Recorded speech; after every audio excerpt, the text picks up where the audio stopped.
their coach is. This is a team that he has now put on the map.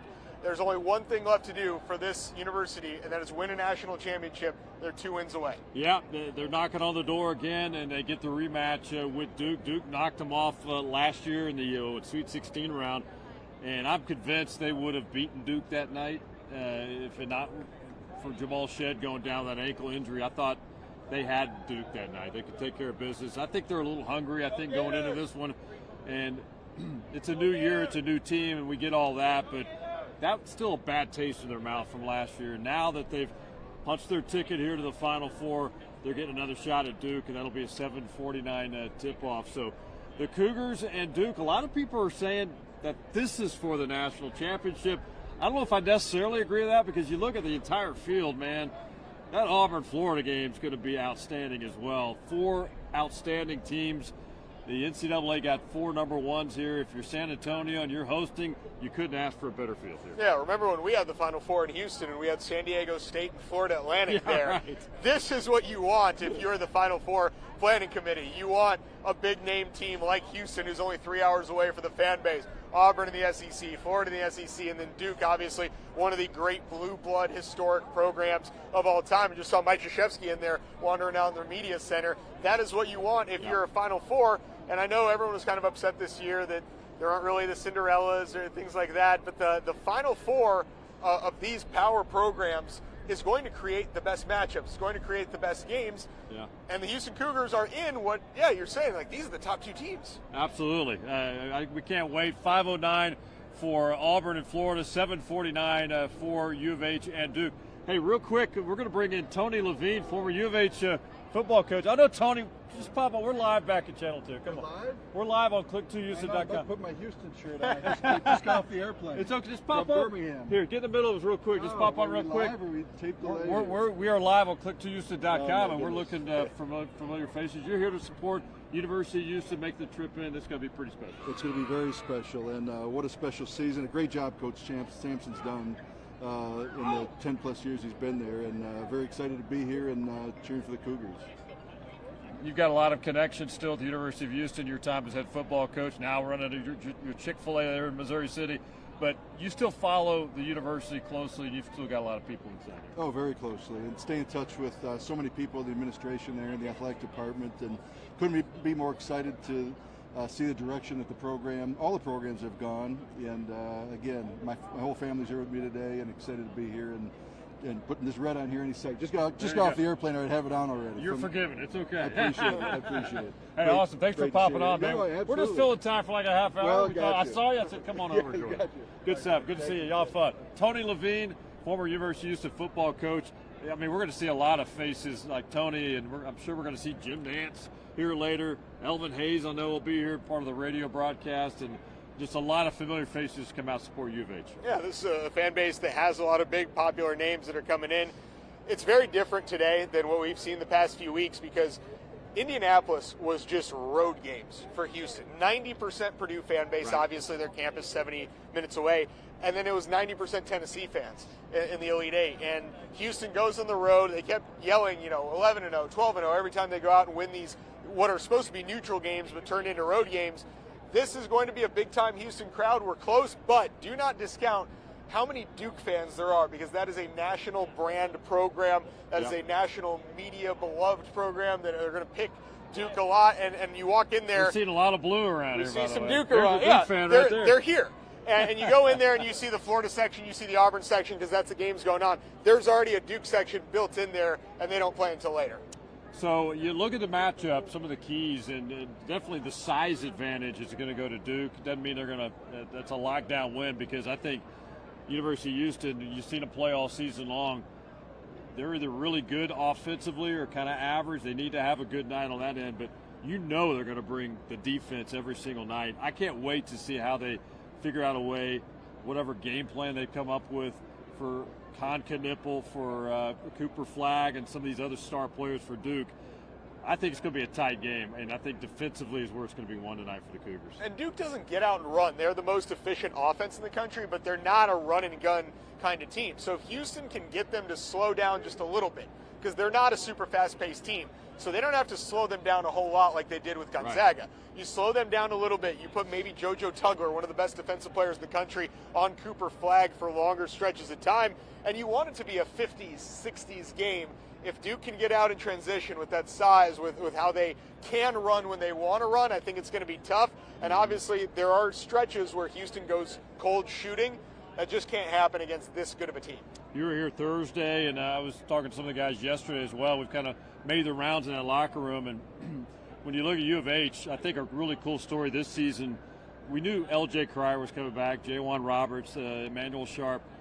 What Milos Uzan has been able to do now, it was kind of a first 3, 4, 5 games, he was trying to find himself in this lineup and kind of getting it done on both ends. He has really come on strong.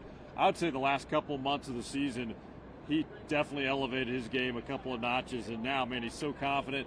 He was talking yesterday about this being his first Final Four, transferring in from the University of Oklahoma into a program. Trying to replace a guy like Jamal Shead is no easy task, and you really can't replace a Jamal Shead. You just got to fill that slot, but he's filled it nicely so far. Yeah, I remember when they first recruited him, and Jamal goes to the NBA, and you get the news that University of Houston has signed a point guard to replace him, Oklahoma transfer Milos Uzan, and I'm sitting there thinking, who? Having trouble finding highlights of this guy, and he comes in at the beginning of the year. It was tough for him to get adjusted to all the things that you have to do as a Houston Cougar, the running, the diving on the floor, the rebounding drills, and things that he didn't do at Oklahoma. Right. And then as the year goes on, he starts to fit into the system. He starts to get a little bit more of a voice in the locker room. He starts to take shots that he was not taking early in the year. He starts to make shots that he wasn't making earlier in the year. And now you get into the most important time of the basketball season, and he is one of their leaders on the court, in the locker room. He's vocal. He passes when he needs to pass. If he needs to go hunt a shot, he has the confidence to go hunt a shot. And now, as Kelvin Sampson has said a few times over the past few weeks, this is one of the best point guards in the country. Yeah, he's really developed nicely. And, man, I was looking at his numbers. I think over 45, 46%, I believe, shooting for Milos Uzan this year. That is outstanding, but they're going to need that and then some. They're going to have L.J. Cryer be knocking down his shots as well, especially from distance. I think one of the keys, just looking at how the style Duke plays, is they're very up-tempo. And the Cougars, I would imagine, are going to do everything they can to slow this game down tonight and try to frustrate Duke. I think that's one key, and you can do that defensively. Make them earn every single shot that they take. Offensive rebounds, another way that they've been frustrating opponents forever and ever under Kelvin Sampson, and that was one big thing early in the game against Tennessee. Not only did they lock them down and Tennessee couldn't make shots, Tennessee couldn't get in a rhythm because Houston kept getting offensive rebounds. They would miss a three, they'd pull down the board, they'd go up for two, maybe they'd miss, and then Tennessee's just out of whack as they're trying to create something on offense. I don't think they're going to be able to hold Duke to 15 at half, but if you can get them in that 30-point range and make it a 60s game, I think they have a better shot than if Duke is able to get out and run. All right, so again, the Cougars are up on the late game tonight. It's scheduled for 7:49. You never know how these things work out. Game 1, Auburn and Florida, scheduled for 5:09. You've got more timeouts. You got longer commercial breaks. You just see how these things play out. Hopefully they're on time tonight. But we're going to be with you a few more minutes here live outside of Alamo Dome. Right now we're going to bring in, you know him as the high-tech Texan, Michael Garfield, iHeart Radio, host of the High-Tech Texan show. And he likes sports. He does car reviews. Is there something you don't do? I tell you what, Randy, if there is a big sporting event in our great state of Texas, I have to be there. I mean, I'm such a sports fan. I grew up a sports fan, but having something like this in Texas is so great for our state. And the fact is, we've got our own Houston, hometown team was big. Had to come down here in I-10, and I'll tell you what, the Cougs, they're absolutely sporting out. They're really good. We wanted to pull you on for a few minutes, and because you've been actually making the rounds for the last few hours. What's the scene been like outside of Alamo Dome? You had a couple of U of H parties. I got in last night, and I'll tell you, I hit the Riverwalk about 11 o'clock, and there was a lot of Duke. I saw a lot of blue. And I have to imagine this. Number one, I mean, Duke, they traveled the farthest of everybody, and they probably have never been to San Antonio in quite a while. Houston, it's a quick commute. I think a lot of the Cougs came in today. And I know I-10 was a little packed up coming on, down east. And so, but the vibe was big. The UH party at the Marriott Riverwalk with the UH, the party is, I mean, it is all red and decked out. I mean, it was almost deafening coming in, so they're very excited to be here. You've been going around just the different parties, and what's the vibe? They think a lot of people like to pick Duke, but What about the Houston Cougars? You know what? The Cougs, the fact is that they're here, and I know Kelvin has come so close over the years like that. I think they're very, very optimistic like that. It's a tough draw with Duke. It's a very tough draw. And the Dukies, I'll tell you what, they see me wearing red like that. I'm getting a lot of like, what are you doing here? We're going to take you down.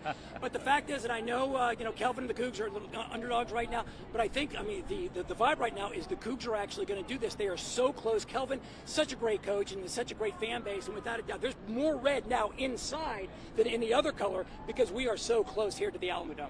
I know you're making the rounds on the court. We were too pregame, walking around, kind of a who's list out there. You saw a familiar face. It's always fun at Final Four time to see some of these. It's fun. I didn't show you yet, but anyway, I just ran into Barkley and Ernie because they were doing the team. And the funny was, Charles Barkley. Everything's about marketing over here. There's a blimp floating over the city with Charles Barkley likeness over here too. And so I saw Ernie. I got to spend a few minutes with Ian Eagle, who's doing the play-by-play for the live broadcast, along with Bill Rafferty.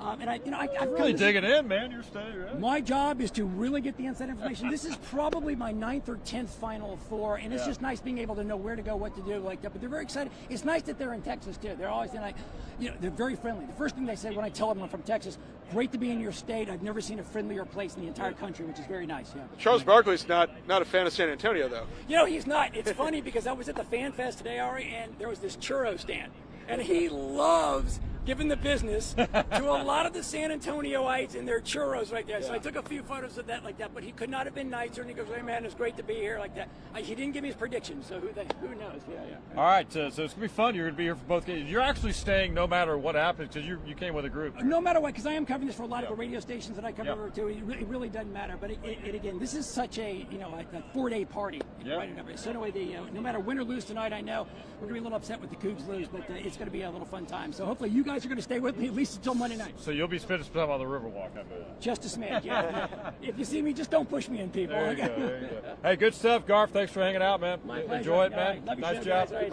Thank you so much. All right. All right, Michael Garfield, high-tech Texan. He's on the radio. I think, Austin, San Antonio now, right? San Antonio and Houston. And Houston. So he's expanding his empire on the radio side. So good stuff. Appreciate you, Garf. All right, just closing thoughts before we wrap it up because we want to get in and see a little bit of that first game before we come out for 6. I think the Cougs have a really good shot. I think it's going to come down to defensively. Can they at least slow? I don't think they're going to stop Flag and company, but they got to be able to slow them down. And they're one of the best defenses in the nation. How do you start this game? I think is a big part. Do not let Duke jump out to a big lead against you, and then secondarily, do not let yourself get 4 to 6 minute blocks of not hitting your shots. Yeah. If you start to sense that you're not hitting your shots, timeout, reset. You just cannot go a long stretch without making buckets against this good of a team. All right, got some Cougar fans making their way in. A lot of red has shown up here to the Alamo Dome. It's going to be fun to see that in the stands tonight. 7:49, University of Houston and Duke, second semifinal here at the Final Four. So we're going to wrap it up here on click2houston.com. Thanks for checking it out. And we will see you live during the 6 o'clock news as well. Final comments for the Cougars, and then it's going to be go time here in a couple of hours. So for Ari Alexander, I'm Randy McAvoy. So long for now from the Alamo Dome in San Antonio.